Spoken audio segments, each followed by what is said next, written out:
Selamat malam pemirsa, kembali berjumpa dalam Prime Talk Tajam Mendalam bersama saya Fitri Megantara. Besok 31 Oktober 2017, pemilik kartu prabayar lama dan baru mulai diwajibkan meregistrasi ulang menggunakan nomor induk kependudukan dan nomor kartu keluarga. Pemerintah berharap dengan registrasi ulang dapat memberikan kenyamanan bagi para pelanggan seluler dan juga mencegah berbagai kejahatan di dunia maya. Namun di sisi lain timbul kekhawatiran mengenai keamanan data pribadi yang diberikan. Bagaimana pemerintah menjamin data pribadi tidak akan disalahgunakan dan apa yang membedakan kewajiban registrasi kali ini berbeda dengan registrasi sebelumnya. Untuk menjawabnya kita akan langsung undang Menteri Komunikasi dan Informatika Bapak Rudi Antara. Selamat malam Pak Rudi, silakan bergabung dengan saya di sini. Apa kabar Pak? Malam, Mbak Rara.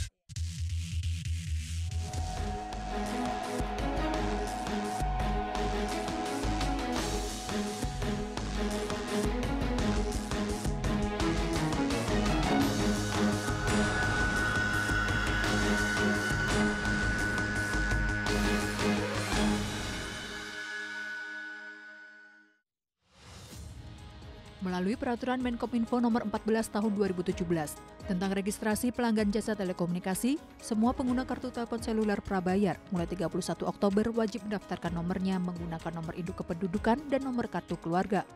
Batas akhirnya 28 Februari 2018. Jika tidak mendaftarkan nomor prabayar, sanksinya adalah pemblokiran total setelah melalui 3 tahap pemblokiran parsial. 30 hari sejak tenggat, pelanggan tidak akan bisa menggunakan nomor ponselnya untuk menelpon atau mengirim SMS keluar. Selanjutnya, nomor tidak bisa dipakai untuk menerima baik telepon maupun SMS. Kemudian, jika tidak juga melakukan registrasi, nomor akan diblokir secara permanen. Keharusan membundling nomor kartu prabayar dengan nomor induk kependudukan dan nomor kartu keluarga membuat sebagian masyarakat khawatir privasi komunikasi akan terganggu.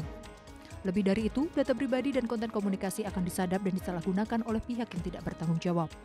Namun Menkominfo Rudi Antara menegaskan masyarakat tidak perlu khawatir karena sudah ada Peraturan Menteri Nomor 20 Tahun 2016 tentang perlindungan data pribadi. Enggak, karena kan yang digunakan hanya 2, nomor NIK dan kartu keluarga. Itu untuk verifikasi, hanya untuk verifikasi. Datanya enggak. Dan lagi saya sudah mengeluarkan Peraturan Menteri tentang perlindungan data pribadi akhir 2016. Udah ada terproteksi. Masyarakat berharap kewajiban mendaftarkan nomor prabayar dengan nomor induk kependudukan dan nomor kartu keluarga akan mengurangi berbagai macam penipuan dan ujaran kebencian di media sosial. Itu bagus ya, itu upaya pemerintah agar bisa melacak ya, mengidentifikasi supaya nanti nggak ada lagi misalkan pemerintah tuh kayak kehilangan pelacakan, misalkan ada orang yang melakukan kejahatan atau mungkin tidak pidana lainnya. Jadi itu bagus ya upaya pemerintah seperti itu. Ya kalau menurut saya terserah aturan pemerintah aja gimana enaknya. Yang penting nggak bikin rumit sama kita semua. Pemerintah itu harus ada kebijakan, soalnya tentang saracen dan segala macam itu kan dari awalnya dari itu kan. Ya harus diregistrasi ulang yang bagus. Jadi secara keseluruhan itu teridentitas gitu loh. Kewajiban mendaftarkan nomor telepon seluler prabayar bukan hanya berlaku bagi warga negara Indonesia, tetapi juga bagi warga negara asing. Tentu kan mereka tidak punya KTP, tidak punya nomor induk kependudukan, ya mereka harus membawa paspor. Kan ada nomor paspor juga. Dengan kejelasan kepemilikan nomor telepon seluler prabayar, diharapkan kejahatan dan ujaran kebencian di dunia maya akan dihilangkan atau setidaknya dikurangi. Tim Liputan Metro TV. Ya Pak Rudi, pemerintah mewajibkan pemilik kartu seluler untuk melakukan registrasi ulang kartunya. Apa sebetulnya urgensinya? Registrasi ulang itu yang pelanggan yang lama, tapi kalau pelanggan yang baru harus mulai meregistrasi.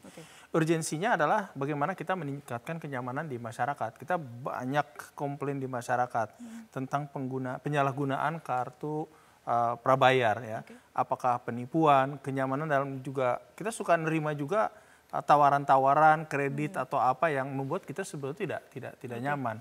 Di YLKI ya dari laporan-laporan keluhan-keluhan dari layanan-layanan publik itu yang namanya seluler itu selalu masuk nomor 4, nomor 5, nomor 4, nomor 5. Jadi kita konsumen dari segi penipuan seperti itu ya Pak Rudi, salah satunya. Betul. Tapi kalau kita lihat registrasi ini kan sudah pernah diwajibkan oleh pemerintah tahun 2005 dan 2014 lalu. Tapi kita lihat sampai sekarang penipuan masih tetap saja marak lewat SMS dan telepon. Betul.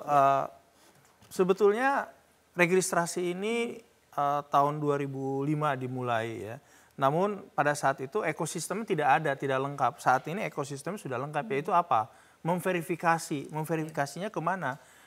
Data di Dukcapil kita, data EKTP kita sudah semakin lengkap. Jadi verifikasinya adalah kepada EKTP. Karenanya untuk melakukan verifikasi, registrasi menggunakan nomor EKTP, NIK, dan kartu keluarga. Hanya 2 kok. Oke, nah Pak Rudi mengenai verifikasi ke Dukcapil, kan nantinya ada sinkronisasi dengan sistem elektronik yang ada di Kemendagri. Tapi saat ini saja warga masih belum semua direkam datanya, mendapatkan kartu elektronik, KTP elektronik itu sendiri. Artinya untuk warga yang belum memiliki KTP elektronik ini bagaimana registrasinya? Tadi siang kami rapat, saya rapat dengan Mendagri juga, disampaikan oleh Pak Mendagri 175 juta lebih sudah mendapatkan EKTP. Jadi setidaknya itu warga negara yang bisa dilakukan verifikasi gitu loh.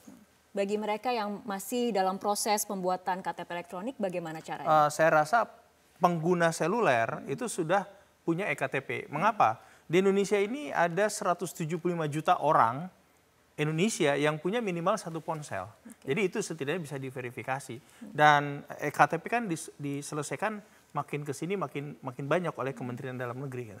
Untuk satu NIK ini bisa mendaftarkan ataupun registrasi bisa sampai berapa kartu sebetulnya Pak Rudi? Sebetulnya tidak ada batasan. Hanya kan masa sih orang per orang punya lebih dari 10 SIM card untuk apa gitu kan logikanya. Kecuali untuk bisnis. Kalau untuk bisnis ya make sense lah. Jadi kalau kita sepakat dengan operator dan juga mendapatkan masukan, ya kalau seseorang masih memegang 3 SIM card masih oke lah gitu loh. Jadi verifikasinya 3 SIM card dari satu provider? Boleh bebas, boleh bebas. Biasanya kalau 3 SIM satu provider juga boleh. Artinya kalau 3 dia masih oke lah punya 3. Nah kalau misalkan lebih dari 3, misalkan untuk bisnis dan lain sebagainya boleh-boleh aja. Tapi verifikasi atau registrasinya dilakukan di gerai milik operator. Oke, nah kembali ke registrasi Pak Rudi, ini apa bedanya sih sebetulnya registrasi yang dilakukan saat ini dengan registrasi yang dilakukan sebelumnya? Perbedaan utamanya kembali ekosistem. Saat lalu registrasinya itu menggunakan KTP. Jadi fotokopi KTP ada di mana-mana. Jadi banyak juga malah kan terjadi ketidakjujuran. Satu fotokopi KTP diulang-ulang untuk melakukan registrasi. Jadi fotokopi itu ada 100 cuman berasal dari satu KTP misalkan. Nah karena ketiadaan dari sistem verifikasi.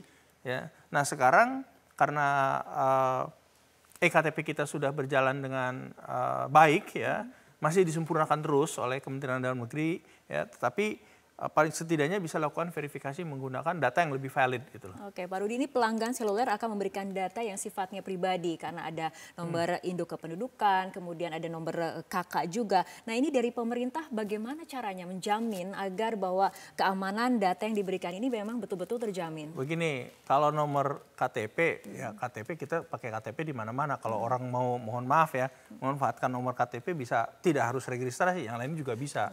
Karenanya dibatasi hanya NIK-nya, nomor EKTP-nya dan nomor kartu keluarga. Karena nomor EKTP dan kartu keluarga itu dilakukan matching ya di sistem. Sempat juga tadinya direncanakan ibu kandung dan lain sebagainya. Kita drop semuanya. Kemudahan harus kita berikan kepada rakyat ya hanya menggunakan 2 yaitu nomor EKTP dan nomor kartu keluarga. Sudah itu saja. Oke, konfirmasi ada 2 data yang diberikan. Hanya 2. Ya. Nomor induk kependudukan ataupun nomor IKTP dan juga nomor KK seperti itu. Betul. Ya. Ini payung hukum ketika kemudian nantinya pelanggan seluler memberikan data pribadinya ini seperti apa Pak Rudi? Tapi jangan dijawab dulu Pak Rudi, kita harus jeda terlebih dahulu.